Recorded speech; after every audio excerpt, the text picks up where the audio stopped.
AEW January 15th, 2025 results. Let's get into it because I don't waste any time. And let's talk about the biggest thing on this show. No, it was not the main event of Jon Moxley versus Powerhouse Hobbs. No, it was not the women's casino gauntlet, which did have a surprise entrant and also did have a surprise winner. No, I'm going to be talking about the return of Samoa Joe. Now, Hook, he faced off Christian Cage and they went to a DQ. So Hook went over. There's outside interference from Killswitch and Nick Wayne and Mother Wayne, and so the heels were beating down Hook after the match.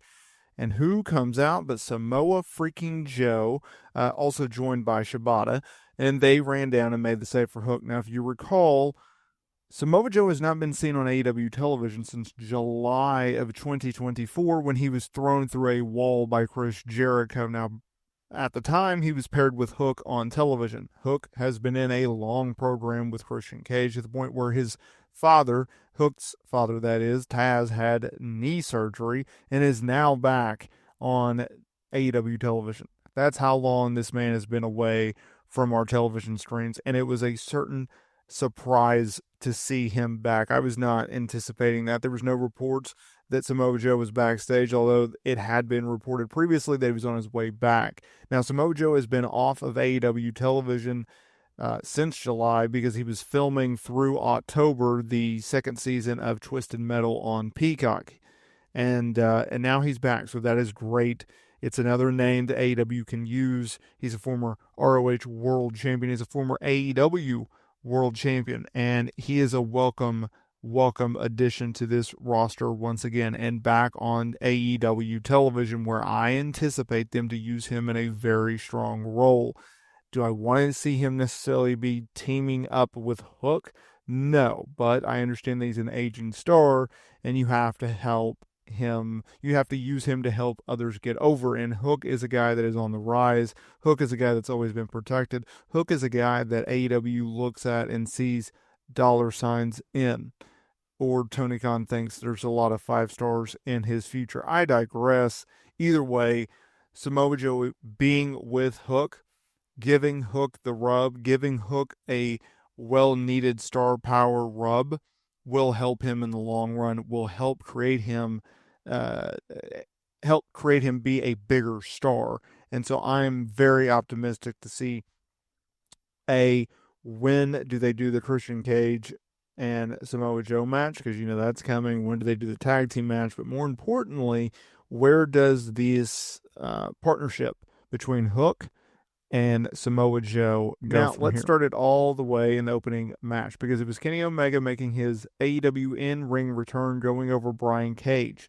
Now, after the match, Kyle Fletcher, he came down and began beating up Omega, with Cage and Lance Archer joining in. As the heels was getting their comeuppance on Omega, it was Will Ospreay who ran down and made the save. Now, Takeshita came out and started brawling with the two babyfaces until the full Don Callis family ended up laying out the babyfaces. This was Kenny Omega's first AEW match since December 2023. Obviously, he was out of action for over a year due to a severe battle with diverticulitis. He made his AEW return to television a few weeks ago at the All-In or not All-In, but the Wrestle Dynasty pay-per-view event, and set up a future match with Okada, seemingly for All-In Texas in July. So we'll see where that goes from there.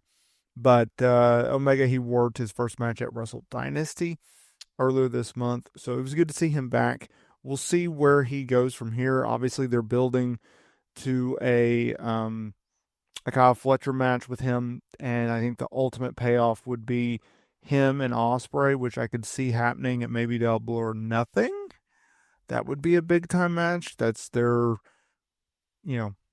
crown jewel event. I know everyone points to All In. I guess All In is now their crown jewel event. It was Double or Nothing, but think of it as like their SummerSlam, I guess. But it was good to see him back. We then had a Ricochet segment. Now, he came out and he was booed for legit 2 minutes straight. He showed a picture of what he did to Swerve Strickland with a pair of scissors a few weeks ago, and the vicious beatdown. Out came Prince Nana from behind and hitting him in the back with a steel chair. Swerve Strickland came out with a chain around his neck, and he chased Ricochet not only from ringside, not only from or from the ring through the crowd, but all the way to the very, very back. He literally ran out of a side door. I love what they've done with Ricochet. As a guy that was very, very I was very, very critical of the way that they booked Ricochet up until the heel turn. I still think you could have got to the heel turn without embarrassing the guy, but he is doing really, really good character work, and I'm very, very optimistic Syndicate, to see where he goes. Shelton Benjamin, Bobby Lashley, and MVP went over Private Party, Zay and Quinn, who, by the way, are the tag team champions, and Mark Briscoe, who they like to beat like a drum for whatever reason. Now, this match was set up last week.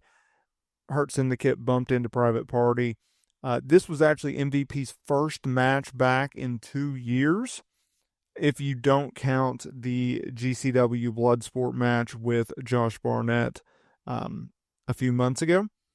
And this was also his AEW in-ring debut, obviously. He's been my majority just playing a manager-type role for Bobby Lashley and Shelton Benjamin. So that was good. That was good to see him back in the ring. He looked very solid. Then had, I would say, the best segment of the night. It was MJF and Jeff Jarrett. They had an in-ring confrontation. They went back and forth. MJF, he took shots at Jeff Jarrett's sobriety. He said he was a fan of Jeff Jarrett's MILF wife and made a dirty joke about Karen Jarrett previously being married to Kurt Angle. Jeff said he was Max before Max was Max. He calls Max a dumb butt and a scumbag. He said he feels sorry for him. They trade more insults until Max references Owen Hart, and Jeff attacked him. Karen Jarrett came out to pull her husband off of Max, and Max grabbed her as a distraction as he made his escape. Clearly, they are building to a match. I just don't know when exactly. You have Grand Slammed on February 15th in Australia. That makes the most sense. But AEW, they're trying to build up ratings as much as they can, rightfully so. They're doing a lot of promotional several weeks out. So I'm very, very optimistic about this match and where this goes. And it's been actually a really, really fun feud. Not Women's only for Casino Jeff Jarrett, but also match. So this was the name of the game. You had Chris Statlander, Jamie Hayter, the arriving Megan Bain, who's a top free agent who's believed to have some serious interest from AEW. Perhaps she's already signed. Julia Hart was in here. Willow Nightingale was in here. And, of course, Toni Storm was in here. It was Toni Storm winning the match. And it sets the scene. She will be challenging Mariah May for the Women's World Championship at Grand Slam on February 15th. I'm going to just go out on a limb and say that I think Mariah May gets it done. And I think what they're going to do is, since Toni Storm is, she has dementia, she's going to lose and then she'll snap back in the time with Toni. That'll set up a rematch and then she'll get her come up on the line against Powerhouse Hobbs. A lot of people had to advocating for Hobbs to win the championship. But at the end of the day, that was not the case. There was a lot of outside interference. Moxley was bleeding really, really bad from his ear. Marina Shafir hit Hobbs with the briefcase at one point. In the end, it was Jon Moxley getting the win, retain the championship. I don't like the Death Rider storyline. They beat him down afterwards, but at the end of the day, it was the right choice for Jon Moxley to retain the championship here.